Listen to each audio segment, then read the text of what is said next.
Morning.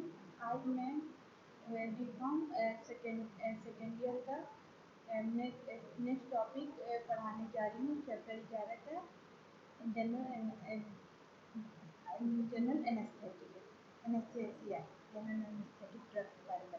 सबसे पहले general anaesthetic क्या होता है उसके बारे में आपको बताते हैं। जनरल एनेस्थेटिक क्या होता है? ऐसा ड्रग होता है जो कॉज करता है क्या? लॉस ऑफ सेंसेशन और कॉन्शियसनेस। जो लॉस ऑफ सेंसेशन और कॉन्शियसनेस को कॉज करता है उसको हम क्या कहते हैं? जनरल एनेस्थेटिक कहते हैं। जनरल एनेस्थेटिक मतलब कि ऐसा ड्रग जो क्या करता है? सेंसेशन मतलब कि आप अपने सेंसेशन को खो दो, और कॉन्शियसनेस मतलब बेहोशी टाइप में इंसान हो जाता है, मतलब होश नहीं रहता, अनकॉन्शियस हो जाता है। उसी ड्रग को हम क्या कहते हैं? लॉस ऑफ कंसेशन कहते हैं। कंसेशन कहते हैं। तो फिर फिर आता है आपका loss of concession. Loss of, तो मैं क्या बता रही थी कि जनरल एनेस्थेटिक होता है वैसा ड्रग होता है जो कॉज करता है resemble loss of all sensation and consciousness को। मतलब कि जितना भी आपके बॉडी का सेंसेशन होगा क्या होगा? लॉस हो जाएगा और कॉन्शियसनेस हो जाएगा, मतलब अनकॉन्शियस हो जाएगा पर्सन, उसको पता नहीं रहेगा। तो फिर क्या कह रहा है? जो कार्डिनल फीचर होता है जनरल एनेस्थेटिक क्या होता है? Loss of all sensation specially pain. मान लीजिए कि इसको चोट लगा हो, इसको एक जनरल एनेस्थेटिक दे तो क्या होगा कि पेन इसको नहीं होगा। जिसको लॉस ऑफ कॉन्शियसनेस होगा, उसको सर्जरी करना, उसको ऑपरेट करना, तो वहाँ पे क्या होगा? उसको कुछ पता ही नहीं चलेगा। फिर क्या होगा? स्लीप या कॉन्शियसनेस क्या है? एमसीनिया, जिससे क्या होगा कि उसको नींद आ जाएगी, और क्या होगा उसको पता नहीं। इमोबिलिटी ऑफ मसल रिलैक्सेशन, मतलब उसका मसल्स क्या होगा? रिलैक्सेशन हो जाएगा, रिलैक्स कर लेगा। और इमोबिलिटी मतलब मोबाइल नहीं रहेगा, मतलब उसका जो भी उसका मसल्स होगा रिलैक्स हो जाएगा, और उसमें कोई हलचल नहीं रहेगी। फिर क्या? Evolution and somatic and automatic reflex हो जाता है। फिर क्या कह रहा है आपका कि क्लासिफिकेशन ऑफ जनरल एनेस्थेटिक। ठीक है, इसको कैसे कैसे क्लासिफाई किया गया, जनरल एनेस्थेटिक को कैसे क्लासिफाई किया गया इसके बारे में बता रहा है। तो क्या बता रहा है? पहले आपका इनहेलेशन गैस, इनहेलेशन गैस के फॉर्म में इसमें आता है नाइट्रस ऑक्साइड, जो आपको पढ़ना है। दूसरा क्लासिफिकेशन जनरल एनेस्थेटिक का होता है वोलेटाइल लिक्विड में, जैसे हेलोथेन हो गया, फ्लूरेन हो गया, आइसोफ्लूरेन हो गया, एडेसफ्लूरेन हो गया, एसिबोफ्लूरेन हो गया। ये आपको वोलेटाइल लिक्विड में आता है। फिर आपका आता है इंट्रावेनस। इंट्रावेनस मतलब एक होता है इंट्रावेनस, इंट्रावेनस मतलब इसमें आता है इंड्यूसिंग एजेंट, जैसे थायोपेंटेन। इंट्रा मतलब कि अंदर, अंदर जैसे वेन के अंदर, तो वेनस तो क्या कर रहा है? इंड्यूसिंग एजेंट, इंड्यूस करता है। कौन कौन हो गया? जैसे थायोपेंटोन सोडियम हो गया, मेथोहेक्सीटोन हो गया, सोडियम कोल हो गया, इटोमीडेट हो गया, मीडेट हो गया, इटोमीडेट हो गया। तो ये आपके इंड्यूसिंग एजेंट है। लोअर एक्टिंग ड्रग कौन कौन से हो गए? बेंजोडाइजेपिन, ये तो आपको पता ही है, डाइजेपाम सीडेटिव की तरह काम करता है। और क्या है आपका? लोराजेपाम और मीडाजोलाम, मीडाजोलाम, लोराजेपाम, बेंडोडाइजेपाम और डाइजेपाम, ये सारे आपके उसके क्लासिफिकेशन में हो गए। ठीक है, फिर क्या कह रहा है आपका? नेक्स्ट रूट ऑफ एडमिनिस्ट्रेशन, कैसे उसको एडमिनिस्ट्रेशन किया जाता है। मतलब कि आप जनरल एनेस्थेटिक दे रहे हो तो उसको पहले तो क्लासिफिकेशन बताया है कि इसका तीन तरह से क्लासिफाई किया गया। एक तो गैस फॉर्म में होता है, एक क्या होता है लिक्विड फॉर्म में होता है, और तीसरा क्या होता है आईवी, आईवी के फॉर्म में, जो इंट्रावेनस के फॉर्म में, आईवी फॉर्म में उसको देते हैं। कौन कौन से आईवी फॉर्म में देगा? जैसे थायोपेंटोन हो गया सोडियम, मेथोहेक्सीटोन हो गया, सोडियम प्रोपोलो हो गया, और इंटरमीडिएट हो गया, इंटरमीडिएट हो गया, ठीक है। लिक्विड फॉर्म में कौन, वोलेटाइल लिक्विड फॉर्म में कैसे हो गया आपका आइसोफ्लूरेन, डेसफ्लूरेन, सिवोफ्लूरेन, हेलोथेन और इनफ्लूरेन, ठीक है। इनहेलेशन गैस कौन कौन से हो गए, नाइट्रस ऑक्साइड। ये इसके क्लासिफिकेशन है, किसके, जनरल एनेस्थेटिक के। जनरल एनेस्थेटिक का what is general anaesthetic exam में, क्योंकि जनरल एनेस्थेटिक पढ़ना है तो जनरल एनेस्थेटिक का क्या डिफिनेशन बताओगे। General anaesthetic are the drug which cause the रिजर्विंग loss of all sensation and consciousness, ठीक है। कि जनरल एनेस्थेटिक का ड्रग का डिफिनेशन क्या हो जाता है, ऐसा ड्रग जो क्या करता है, लॉस ऑफ सेंसेशन को रिजम्बल करता है और कॉन्शियसनेस को, ठीक है। फिर इसका फीचर बता देना, लॉस ऑफ ऑल सेंसेशन में, जैसे कि स्पेशली पेन के, पेन जब होता है उसमें क्या होगा कि वो वाला पार्ट क्या होगा, सेंसेशन हो जाएगा। फिर क्या होगा, स्लीप होगा, इमोबिलिटी हो जाएगा, मोबाइल नहीं रहेगा आपका, जो भी आपका जो भी क्या जहाँ जो बॉडी होगा वो क्या इमोबाइल हो जाएगा। फिर क्या होता है कि ये सारे इसके फीचर हो जाएंगे। क्लासिफिकेशन मैंने बता ही दिया, क्लासिफिकेशन 3 तरह का होता है, गैस फॉर्म में, वोलेटाइल, वोलेटाइल मतलब कि जैसे मिक्स वगैरह होते हैं कि उसको जैसे अपर फॉर्म में, वोलेटाइल फॉर्म में होते हैं। फिर आईवी फॉर्म में आपको जैसे 2 तरह के बताया, इंड्यूस करने एजेंट है, पेंटोल हो गया, सोडियम क्लोराइड ड्रग जैसे बेंजोडाइजेपियम फार्म हो गया, डायजेपाम हो गया, लोराजेपाम होगा, अमीडाजोलाम हो गया, ठीक है। फिर रूट ऑफ एडमिनिस्ट्रेशन, कैसे इसको देते हैं, किस रूट के थ्रू हम एडमिनिस्ट्रेट करते हैं, आपको पता ही है। जनरल एनेस्थेटिक के 2 तरह से, 2 इंटरनल कैसे देंगे, इंटरनल में ओरल भी दे सकते हैं और रेक्टल। ओरल मतलब कि मुंह के रास्ते रेक्टल, तो रेक्टल की तरह भी हम दे सकते हैं। फिर आता है पेरेंटल, पेरेंटल मतलब जैसे पेरेंटल के मतलब कि आपका आईवी के फॉर्म में देगा, आईएम के फॉर्म में देगा, आईएन के फॉर्म में देगा, और सबलिंगुअल के फॉर्म में देता है। ये आपका सबलिंगुअल, इंटरनेशनल, इंट्रामस्कुलर और इंटरवेनस, ये आपका पेरेंटल में आ गया। इंजेक्शन फॉर्म में जो भी देना होगा तो वो दे, 2 तरह के इसको रूट में इसको दिया जाता है। पहला क्या होता है, ओरल रेक्टल के थ्रू इंटरनल में, दूसरा पेरेंटल के थ्रू। फिर बात करते हैं हम आपके जैसे एक ओवरव्यू पॉइंट दिया है कि it is a complex procedure involve pre anaesthetic administration of general anaesthetic drug का कार्डियो रिस्पिरेटरी मॉनिटरिंग किया जाता है, anaesthesia, airway management, food management, और इसके बारे में दिया है। स्टेज एंड साइन, क्या क्या स्टेज और साइन होता है, क्या कह रहा है कि traditional description sign and stage general anaesthetic are Guedel sign, जैसे typically seen in case of ether, slow action of very much liquid soluble, ठीक है। Descending depression of CNS, higher and lower area break involve, मतलब कि जब हम general anaesthetic देते हैं उसके स्टेज क्या होते हैं, साइन क्या होते हैं, और पैरालाइज कर देगा मेडुला को, उसको बताया।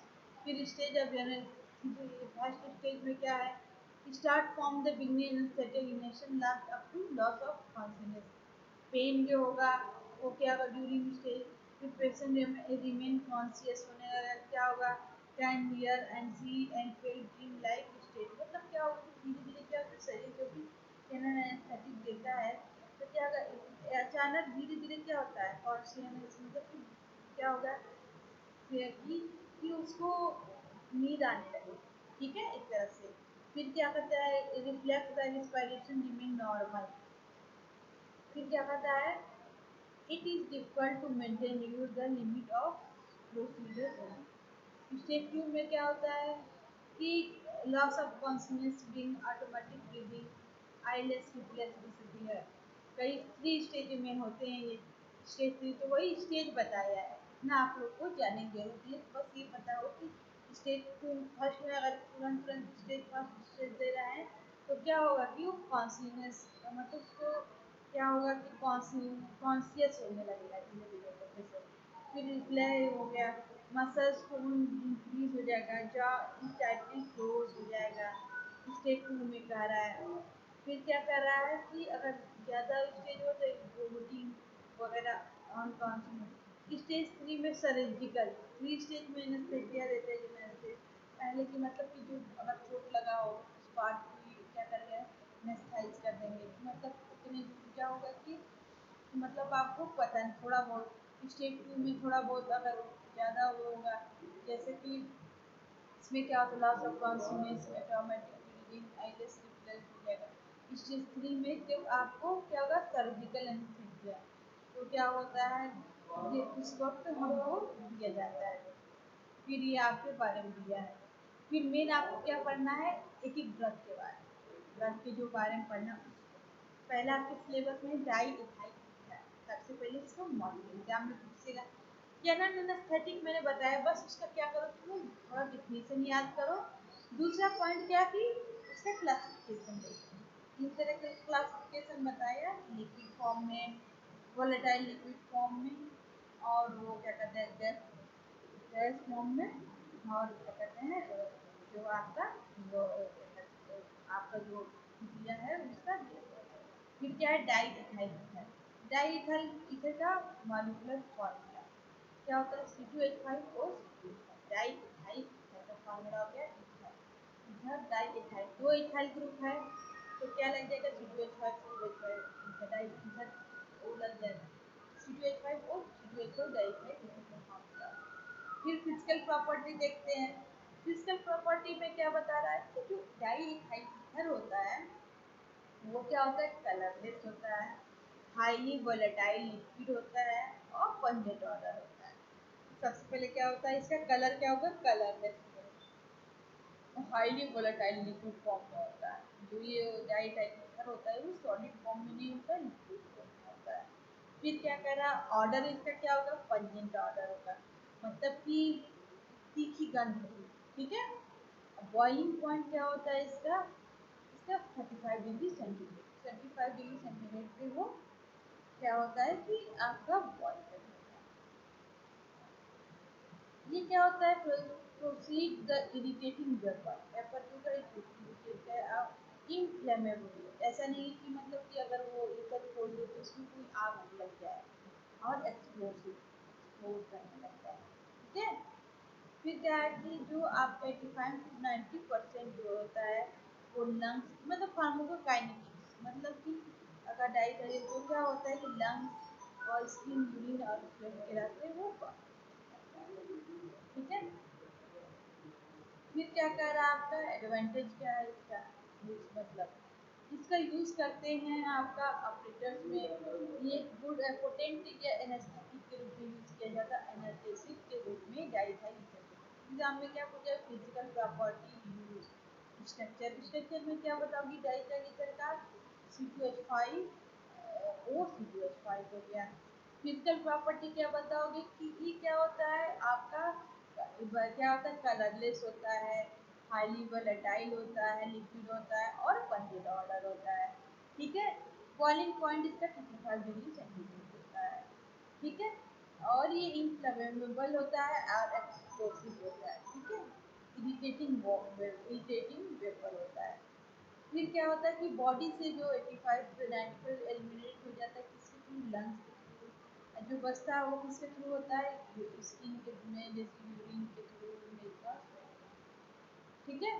फिर क्या कहता है कि इसका यूज करते हैं कि क्या कॉम्प्लिकेटेड ऑपरेटर्स में डाइटेक्टर का यूज होता है, और एनेस्थेटिक उसमें यूज होगा इसका आपका एनेस्थेटिक के रूप में, गुड एनर्जेसिक के रूप में, मसल्स रिलैक्सेशन में यूज करता है ये, और रिस्पिरेटरी स्टिमुलेटर में, ब्रोंकोडाइलेशन में यूज होता है, ठीक है। It can be use delivery, delivery के टाइम भी इसको यूज किए जाते हैं, जब प्रेगनेंसी के टाइम में, जब जब ईथर का यूज किया जाता है, प्रेगनेंसी में थोड़ा बहुत करना हो, कॉन्शियस करना हो, तो डिलीवरी के टाइम भी इसका यूज करते हैं। और हेप्रो एंड नेफ्रोटॉक्सिसिटी, हेपेटो या नेफ्रोलेस ने, तो क्या कह रहा है इसका कि पहला यूज क्या है ये कि complicated, it can be use without complicated operator, ठीक है। इसका ऑपरेटर्स विदाउट कॉम्प्लिकेटेड ऑपरेटर्स में इसका यूज किया जाता है। ठीक है। दूसरा क्या है कि ये गुड एनर्जेसिक और एनेस्थेटिक के लिए होता है, मतलब एनेस्थेसिया में यूज किया जाए, एनर्जेसिक मतलब कि पेन होने में भी इसका यूज किया जाता है पेन में। फिर क्या है, मसल को रिलैक्स कर देता है, और क्या करता है, इंस्पायरेटरी को स्टिमुलेट कर देता है, अपना को डाइल्यूशन करता है। ठीक है। फिर क्या कह रहा है कि ये जो होता है इसका यूज हम डिलीवरी के टाइम भी करते हैं, इसका डाइथाइल ईथर का। डिसएडवांटेज दे रहा है कि इनफ्लेमेबल होता है, एक तो पता ही है। फिर क्या कह रहा है कि स्लो रिकवर, नाजिया और वोमिटिंग, मतलब कि नाजिया वोमिटिंग होने के चांस होते हैं। ठीक है। कार्डिक अरेस्ट होने के चांस होते हैं। तो ये सब थोड़ा बहुत इसका डिस्क हो गया। फिर दूसरा आपको पढ़ना है, ये भी देख लीजिए, सिलेबस बस ठीक है, जिसे आपको पता होना चाहिए। एंटीओगेस के बारे में हमेशा कहते हो, एंटीओगेस क्या होता है, एंटीओगेस ब्लॉकिंग गैस करते हैं। ये भी क्या होता है, ये कलरलेस ऑर्डरलेस इनऑर्गेनिक गैस होता है, स्वीट टेस्ट होता है। इसका टेस्ट क्या होता है, स्वीट होता है। नॉन इन्फ्लेमेबल होता है और नॉन इरिटेटिंग होता है, जबकि वो इरिटेटिंग हो रहा था, इन्फ्लेमेबल हो रहा था। ठीक है, मतलब उनके साथ चल रहा है, मतलब फ्लेमेबल मतलब आग लगने का चांस होता है। ये नॉन इन्फ्लेमेबल होता है और नॉन इरिटेटिंग, बस लो पोटेंसी होता है।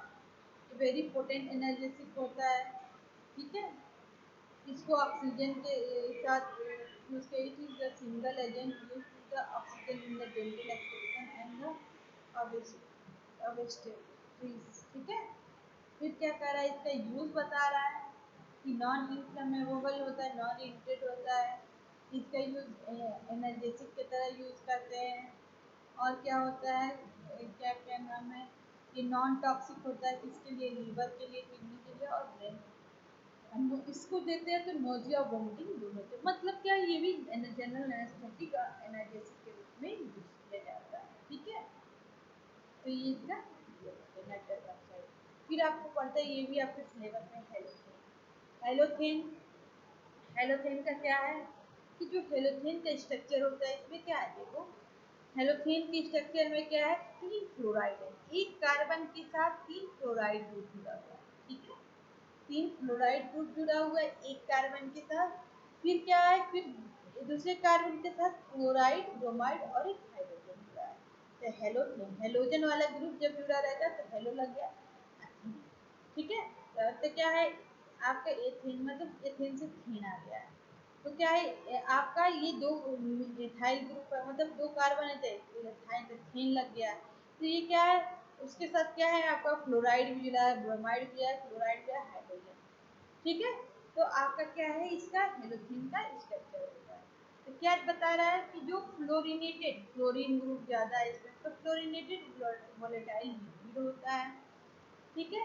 इसका ऑर्डर क्या होता है, स्वीट ऑर्डर। हेलोथेन का ऑर्डर क्या होता है, स्वीट ऑर्डर होता है। एग्जाम में पूछता है, right the physical property, right the structure and physical property use of halothane. तो क्या लिखोगे, सबसे पहले इसका स्ट्रक्चर।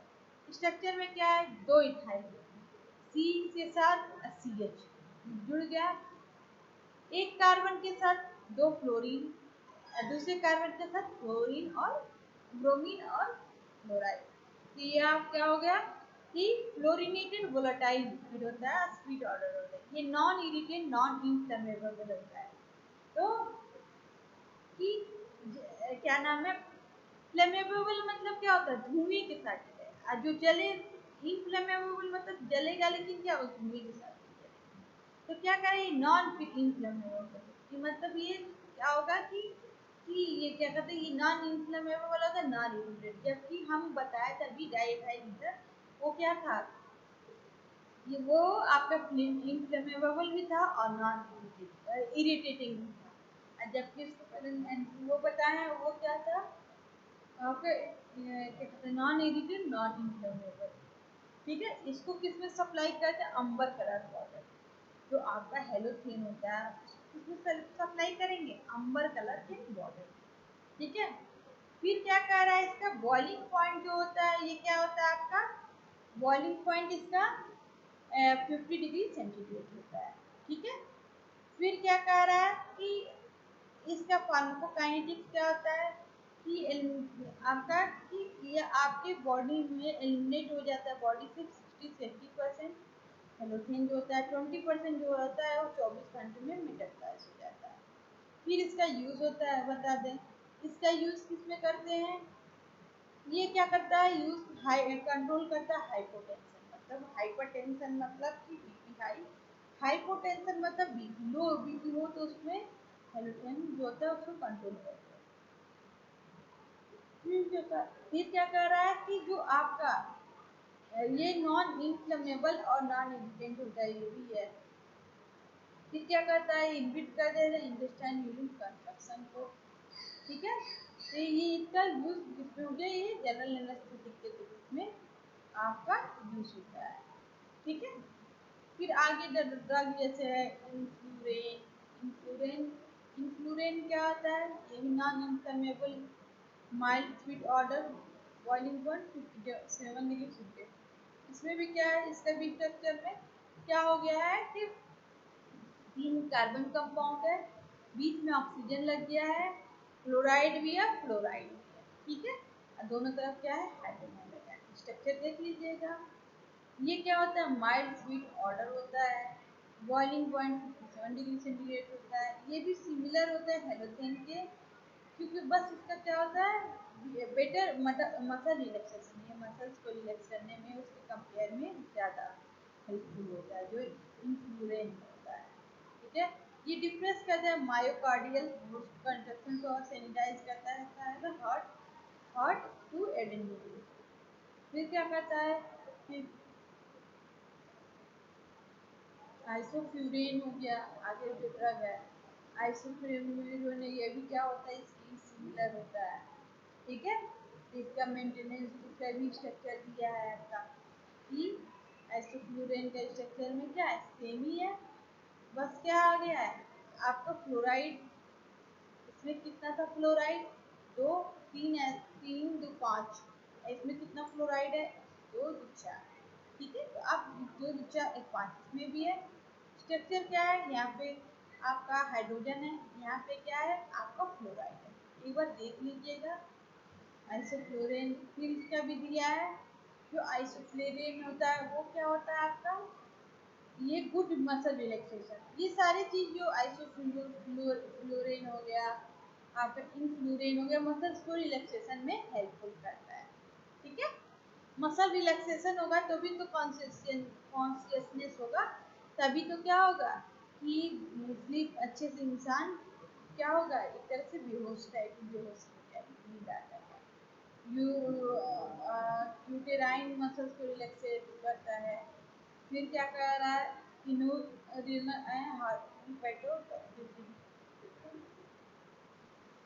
फिर क्या इंट्रावेनस एनेस्थेटिक।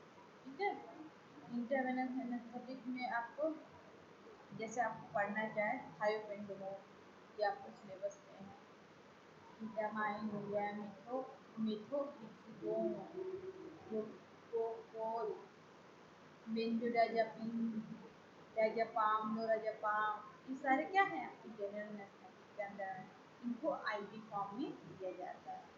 ठीक है, थायोपेंटोन सोडियम, ये आपके सिलेबस में सबसे पहले इसका थायोपेंटोन सोडियम का स्ट्रक्चर है।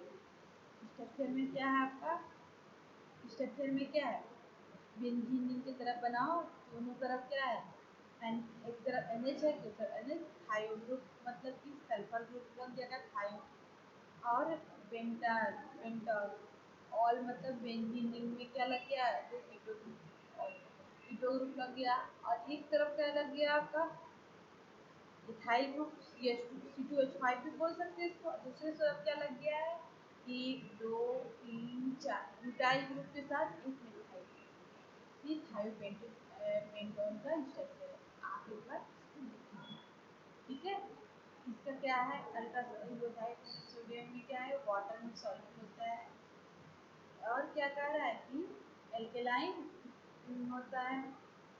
ये क्या कह रहा है इसका जो डोज देते हैं थायोपेंटोन सोडियम का 3 to 5 mg पर के। ठीक है, फिर क्या कह रहा है कि जो CNS को डिप्रेस कर देगा, साइड इफेक्ट क्या होता है इसका? साइड इफेक्ट हाइपरटेंशन ये आपको पढ़ना नहीं है, ठीक है। इसका यूज देखिए, जो पढ़ना है उसी को मैं बता रही हूँ। यूज क्या होता है कि ये शॉर्ट ऑपरेशन में ये लोग ये अकेले यूज किया जाता है। कन्वर्जन में साइक्रेटिक पेशेंट को ये थायोपेंटोन दिया जाता है और इसमें यूज किया जाता है। इसको देने पे आपका थायोपेंटोन सोडियम देने पे न नोजिया होगा, न घबराहट होगा, न वोमिटिंग होगा, ठीक है। फिर क्या कह रहा है इसका कि जो थायोपेंटेन जो होता है वो क्या करता है आपको क्या कहते हैं कि आपका दिया है दिया। फिर क्या होता है दूसरा ड्रग आपका है प्रोपो प्रोपोफोल। प्रोपोफोल का स्ट्रक्चर ये दिया है, क्या है ये CH2 मतलब आइसो ग्रुप यहाँ पे लग गया, प्रोफाइल और लग गया बेंजीन के साथ फिनॉल ग्रुप लग गया, फिनॉल के साथ क्या लग गया है ये आपका क्या है ये CH2 मिथाइल ग्रुप। दो मिथाइल ग्रुप इधर लग गया, इसके साथ दो मिथाइल, ठीक है। तो ये क्या कह रहा है रिप्लेसिंग थायोपेंटेन नाउ, इसको रिप्लेस करके ये प्रोपोफोल को यूज किया जाता है, ठीक है। प्रोपोफोल को यूज किया जाता है, रैपिड डिस्ट्रीब्यूशन इसका दिया है, ठीक है। फिर क्या कह रहा है ये जो आपका ऑयली लिक्विड होता है, ऑयली फॉर्म में लिक्विड होता है, ठीक है। 1% इमल्सन फॉर्म में इसको यूज किया जाता है। क्या कह रहा है 15 से 47 सेकेंड क्या करेगा ये इंडक्शन के बाद and the last 5 to 10 minute ये असर दिखाना शुरू कर देता है। फिर क्या है कि मेटाबोलाइज जो होता है 88% इसमें यूरिन के साथ ये क्या होता है बाहर निकल जाता है। फिर इसका यूज बताया है कि रैपिड इंडक्शन किया जाता है इसको, नोजिया भी नहीं होगा, वोमिटिंग भी नहीं होगा इसकी वजह से, ठीक है। आईवी एनेस्थीसिया के शॉर्ट ऑपरेशन में इसको यूज किया जाता है। फिर आ गया आपका कीटामाइन। कीटामाइन ये भी क्या आपका आईवी के फॉर्म में है, ठीक है। ये क्या कर रहा है ये क्या है जैसे मतलब वही कि उसको क्या कर देगा कि उसको इमोबिलिटी कर देगा, इमेंसिया कर जाएगा, analgesia, light feeling dissociation of one body and mind surrounding, ठीक है। तो ये आपको बता रहा है कीटामाइन का क्या है इसका जो होता है ये आपको यूज देख लीजिए इसका कीटामाइन का मेन क्या यूज है करेक्टरिस्टिक सिंथेटिक नर्वस सिस्टम को हेड और नेक के सर्जरी में यूज किया जाता है, ठीक है। ओपीडी सर्जिकल प्रोसीजर में भी कीटामाइन का यूज किया जाता है, ठीक है। कॉम्बिनेशन ऑफ डायज़ेपाम के कॉम्बिनेशन में भी कीटामाइन का यूज किया जाता है। एंजियोग्राफी अगर एंजियोग्राफी वगैरह करना हो तो कीटामाइन का हम यूज करते हैं, किसके साथ डायज़ेपाम के साथ, ठीक है, ठीक है। ये आपका कीटामाइन हो गया। फिर अलग ड्रग है एक और है, ठीक है। क्या कह रहा है कि कॉम्प्लिकेशन ऑफ एनेस्थीसिया, कॉम्प्लिकेशन क्या क्या होते हैं एनेस्थीसिया स्पायरेटरी लगेगा, डिप्रेशन होने, कार्डियक अरिथमिया होने का, बीपी फॉल होने लगेगा, ये सारे सिम्टम्स बताए हैं, ठीक है। तो प्री एनेस्थेटिक ड्रग जैसे देते हैं एनेस्थेटिक देने से पहले जो जैसे कीमोथेरेपी के लिए देते हैं लोरेज़ेपाम हो गया उसको दे दिया है, ठीक है। आज जो मैंने मेन बताया क्या एक बार उसको देख लेते हैं तो आपको पढ़ना है। सबसे पहले क्या बताया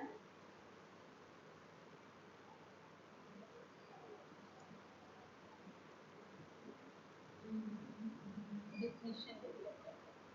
सबसे पहले क्या बताया कि आपका कि जनरल एनेस्थेटिक होता क्या है ये इसकी डिफिनेशन कि जनरल एनेस्थेटिक एक ऐसा ड्रग होता है जो लॉस ऑफ सेंसेशन रिसेंबल करता है लॉस ऑफ सेंसेशन को और कॉन्शियसनेस को।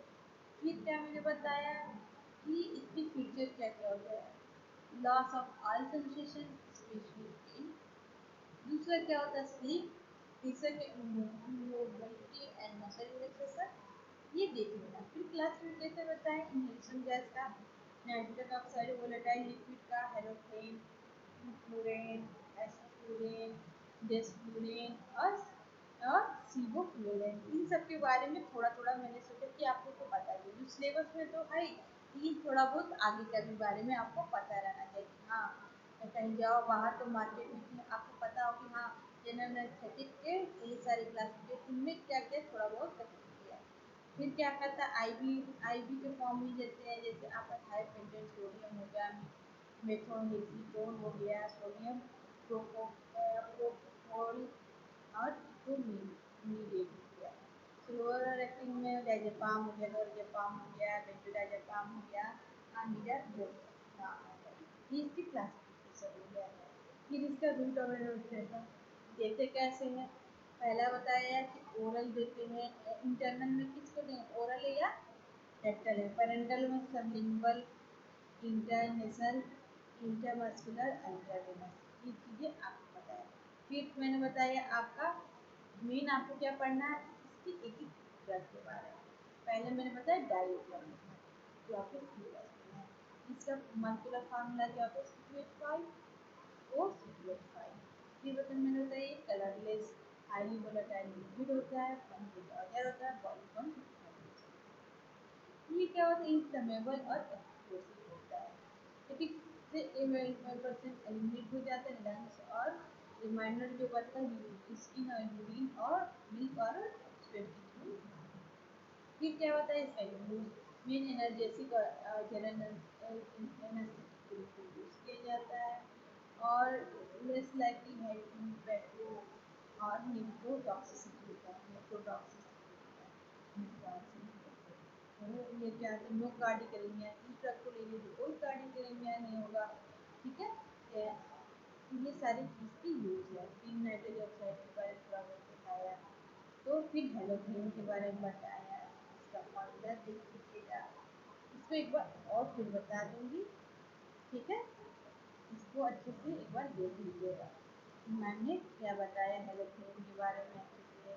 हेलोथेन का पूरा हेलोथेन जो होता है ये क्या होता है, नॉन इनफ्लेमेबल और नॉन इरिटेबल, जबकि डाइथेन इनफ्लेमेबल और इरिटेबल होता है। ये चीज़ें आपका यूज में आ जाएगा। तो एक एक ड्रग इसके आगे भी बताया था, इंफ्लूरेन के बारे में। बस क्या हो रहा था, 5 फ्लोराइड तो रह रहा था, कहते इंफ्लूरेन में क्या होता है, यहाँ पे हाइड्रोजन लग जा रहा था। अब आइसोफ्लूरेन में क्या होता है, यहाँ पे फ्लोराइड लग जा रहा था। स्ट्रक्चर आप लोग देख लीजिएगा, सेम ही है। जैसा इंफ्लूरेन एक बताया तो एक की तरह हेलोथेन का, जैसे हेलोथेन के में क्या था आपका, ये क्या ये सारे लिक्विड होते हैं, लिक्विड फॉर्म में ही आपको मार्केट में इसको आप अच्छे से एक बार देख लेना। फिर बाद में इसको हम इसके नोट्स अच्छे से आपको बताएंगे। तब तक के लिए